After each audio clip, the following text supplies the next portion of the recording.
The South African Policing Union is calling on communities to expose police killers. The union also calls for police killings to be declared an act of treason. For more on this conversation, we are now joined by Sapu Gauteng Secretary Jabu Mabaso. Ms. Mabaso, a pleasure to have you on the program this evening. Now, Sapu's recent statement highlights the alarming rate of police officers' deaths in the country. Can you discuss with us the specific challenges faced by law enforcement, especially during the festivities that we saw? Good evening, Danta, and good evening to your viewers. The deaths that are happening, they are very devastating. The lawlessness of some of the citizens that we have, that they don't take anything done seriously by the police, because the killing of police as it is happening, and the stats will show with the previous years that it's escalating instead of decreasing.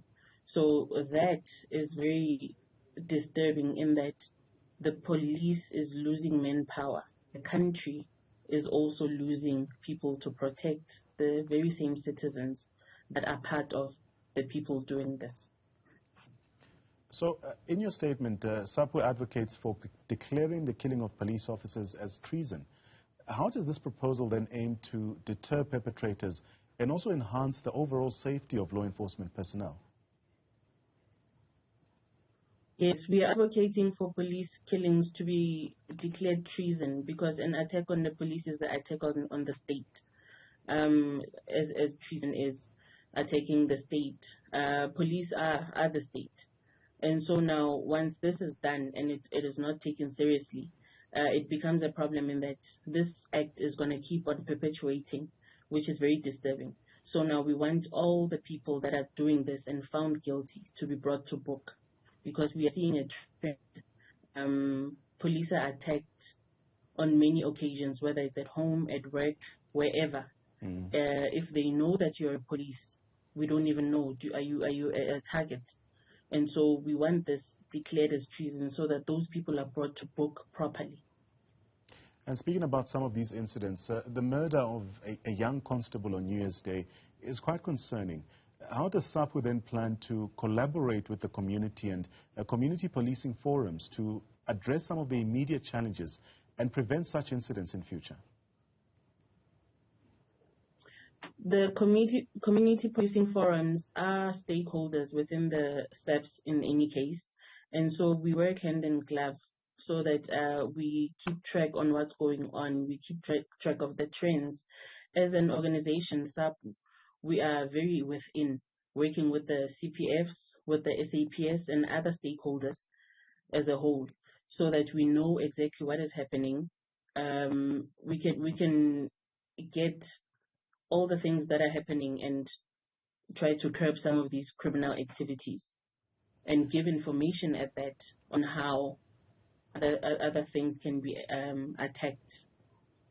So, Jabu, another incident, the recent murder-suicide involving a police couple, also emphasizes mental wellness challenges that some of our officers face. What initiatives does SAPO have to support its members' mental health, especially considering the emotional toll on families? Yes, with that, the emotional wellness of our members is very important.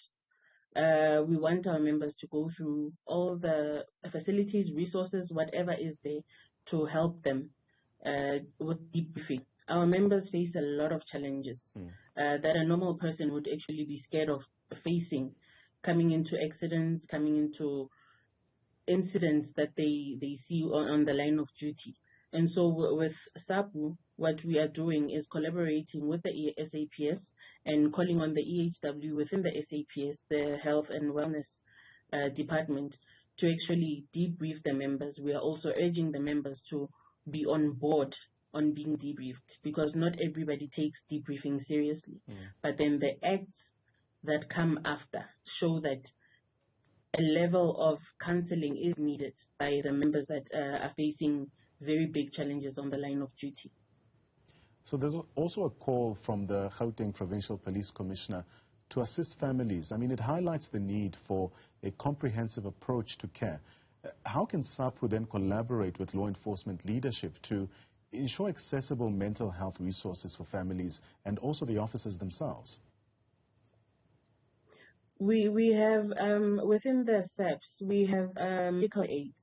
We work with those. We are in communication rather with those medical aids on how they can assist, how best they can assist the members. There are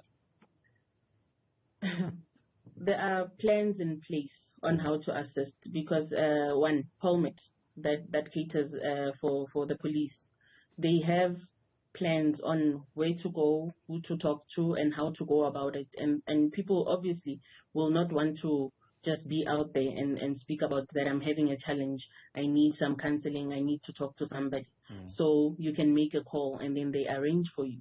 And so we are advocating for that our people go through those channels because that's the best way to do it. One cannot be forced to go for counseling, but we can only best advocate that please do it, please go there, because if this is not curbed, it gets deadly, as we have seen, and this is quite disturbing. Also interesting is that SAPU is also advocating for community policing forums to expose the criminals.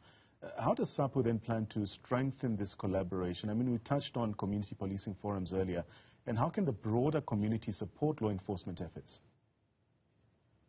Like I said in the statement, we are saying the community should make those calls because the community most likely knows something.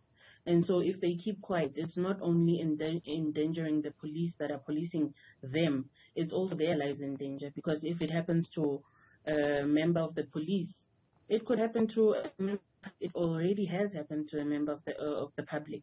And so now that is a direction that we're also looking at, that let us help each other, let us join hands. It's not only a one-man show, it's not only about SAPU as an organization, it's about all of us coming together and ensuring that we also bring whatever we have so that all these things are put together. We have answers, we have people that need to be arrested and brought to book, because these deadly acts are very disturbing. They are getting more serious by the day. We open the year with police killings, which is very disturbing in the wee hours of the morning. So now that already has set a very a pace that is not going to be nice for the year. And so now we're looking in that direction, that let us join hands and try to curb this.